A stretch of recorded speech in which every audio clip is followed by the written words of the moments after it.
नमस्कार. माधव मंथनमध्ये आपलं स्वागत आहे. मी माधव घंगुर्डे.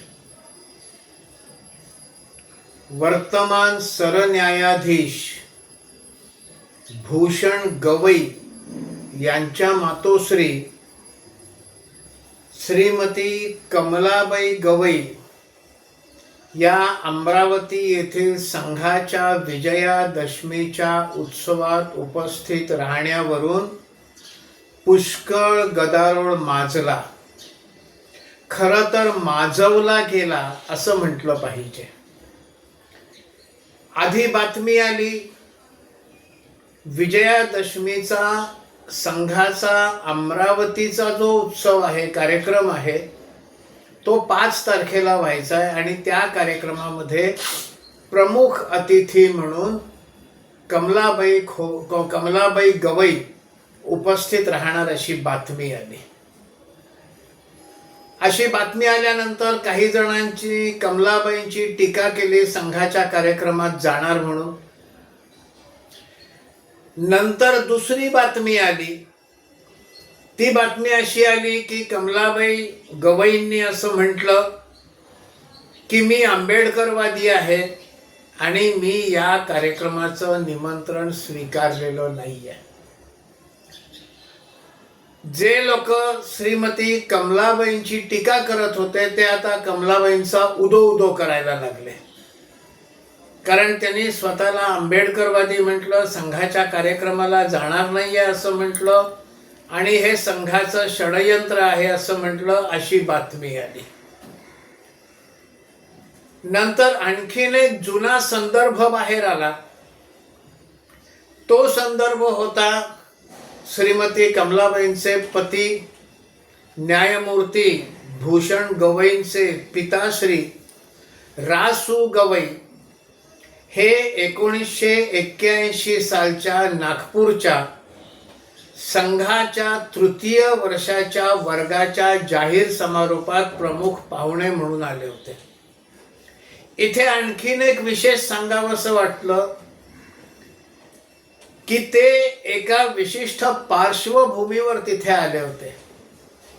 81 सालच्या फेब्रुवारीमध्ये तामिळनाडूतल्या मीनाक्षीपुरम येथे दलितांचं सामूहिक धर्मांतरण झालं होतं. त्यांना मुसलमान बनवलं गेलं होतं. हा मोठा चिंतेचा विषय झाला. तत्कालीन पंतप्रधान इंदिरा गांधींनी देखील याविषयीची चिंता व्यक्त केली होती. अशा पार्श्वभूमीवर रासू गवई हे संघाच्या कार्यक्रमात प्रमुख पाहुणे म्हणून उपस्थित होते आणि त्या ठिकाणी त्यांनी त्या घटनेचा उल्लेख केला आणि म्हटलं या विषयात सकारात्मक काही पावलं उचलणारं कोणी जर असेल तर ते संघच करू शकेल. आमचे वैचारिक मतभेद आहेत, संघाची सगळी मतं मला पटतात असं नाही, पण या विषयामध्ये खरंच जर कोणी काही करू शकत असेल आणि करेल तर तो संघ करेल असा मला विश्वास आहे. म्हणून मी या ठिकाणी आलेलो आहे. हा जुना संदर्भ बाहेर आला. हा जुना संदर्भ बाहेर आल्यानंतर श्रीमती कमलाबाईंची टीका करणारे लोक तोंडघशी पडले आणि आता राजेंद्र गवई म्हणजे कमलाबाईंचे दुसरे पुत्र भूषण गवईंचे भाऊ यांची एक क्लिपिंग आलेली आहे. अत्यंत विस्तृत आहे. त्यांनी असं म्हटलं आहे की श्रीमती कमलाबाईंनी ते निमंत्रण स्वीकारलंय आणि त्या जाणार आहेत असं स्पष्टपणे त्यांनी त्या क्लिपिंगमध्ये म्हटलंय. ही क्लिपिंग सुद्धा आता बाहेर आलेली आहे.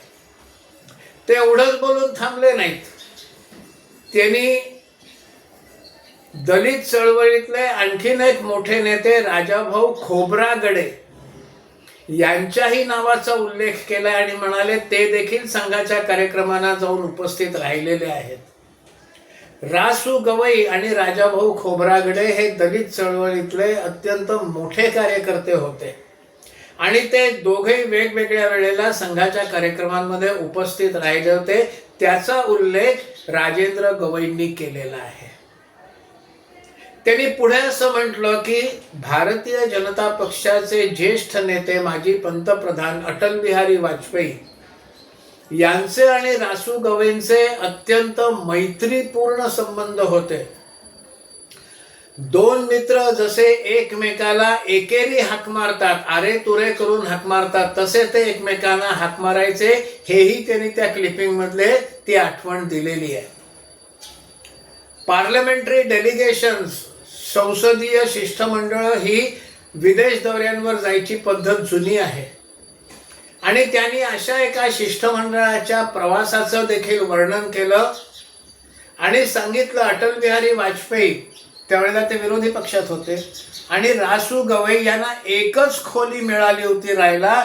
ते एकाच खोलीत त्यांची राहायची व्यवस्था होती दोघांची, याचाही त्यांनी उल्लेख केला आणि त्यांची मैत्री देखील होती असा उल्लेख केला.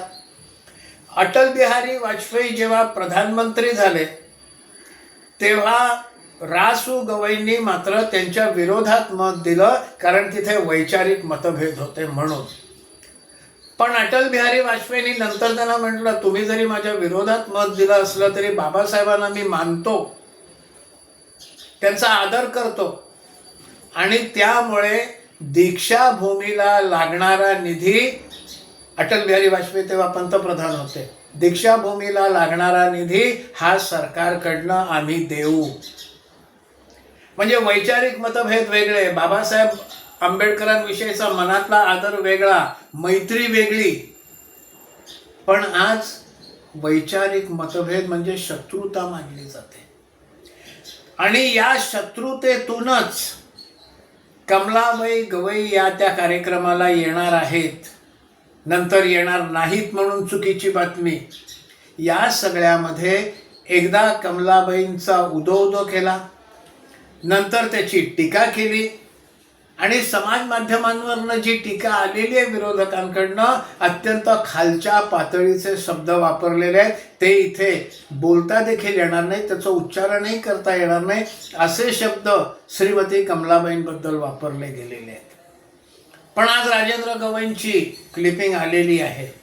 संघाचा जे द्वेष करतात त्यांना यातून एवढंच सांगावंसं वाटतं, संघाचा विरोध नक्की करा. संघाची मतं पटत नसतील किंवा कोणाची मतं पटत नसतील तर काय पटत नाही हे स्पष्टपणे सांगा.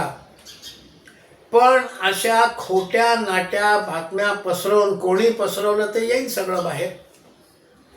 संघाला बदनाम करण्याच्या नादात असं खोटं नाटं पसरवणारी, स्वतःला तथाकथित पुरोगामी म्हणणारी मंडळी संघाला बदनाम करण्याच्या नादात त्यांनी दोन गोष्टी केल्या.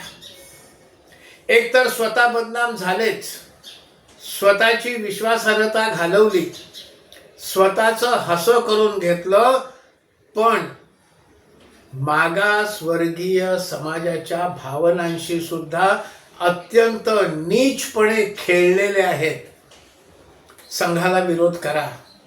संघाची मतं पटत नसतील तर ते स्वातंत्र्य आहेच, पण ते करण्याच्या नादात मागासवर्गीय समाज बांधवांच्या भावनांशी खेळू नका.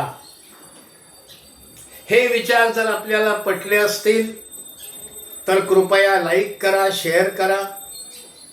याबद्दल आपल्याला काय म्हणायचं आहे ते कमेंट बॉक्समध्ये आपला अभिप्राय नक्की लिहा आणि चॅनेल सबस्क्राईब करा. खूप खूप धन्यवाद.